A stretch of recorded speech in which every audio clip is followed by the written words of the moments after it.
ہمارے بیٹے طلبہ کی تنظیم میں کام کریں گے.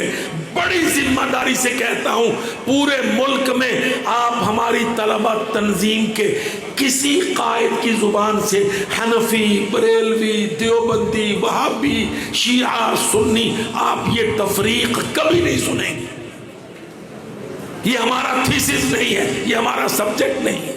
ہم نے قوم کو متحد کرنا ہے، قوم میں سے امت کھڑی کرنی ہے. Only advocate of Muslim world Pakistan. ہم فلسطینیوں کی وکالت کرتے ہیں، ہم کشمیریوں کی وکالت کرتے ہیں، ہم افغانوں کی جنگ لڑتے ہیں، ہم ہندوستان کے مسلمانوں کے لیے آواز اٹھاتے ہیں، ہم اسرائیل کے مظالم کے خلاف آواز اٹھاتے ہیں.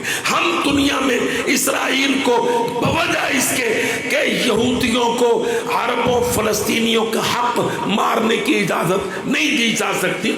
ہم دنیا میں ان بڑے بڑے کاموں کا پاکستان یورپ میں نہیں، آج معیشت سینٹرل ایشیا میں ہے.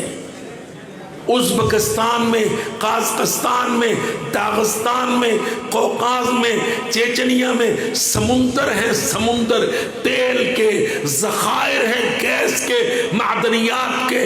ہمیں یورپ میں کھے نہیں کھانی.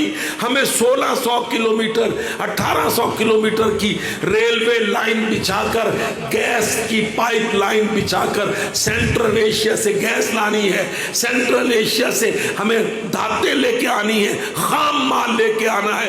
ہماری یونیورسٹیز میں انجینئرز ہیں، پروفیسرز ہیں، مائننگ کے، میٹلرجی کے، پیٹرولیم کے. ان کے پاس خام مال ہے، ہمارے پاس ٹیلنٹ پروفیسرز ہیں، یونیورسٹیز ہیں. ہم نے معیشت کو یہاں سے پیدا کرنا ہے. کالے یورپ سے، بھوکے یورپ سے نہیں.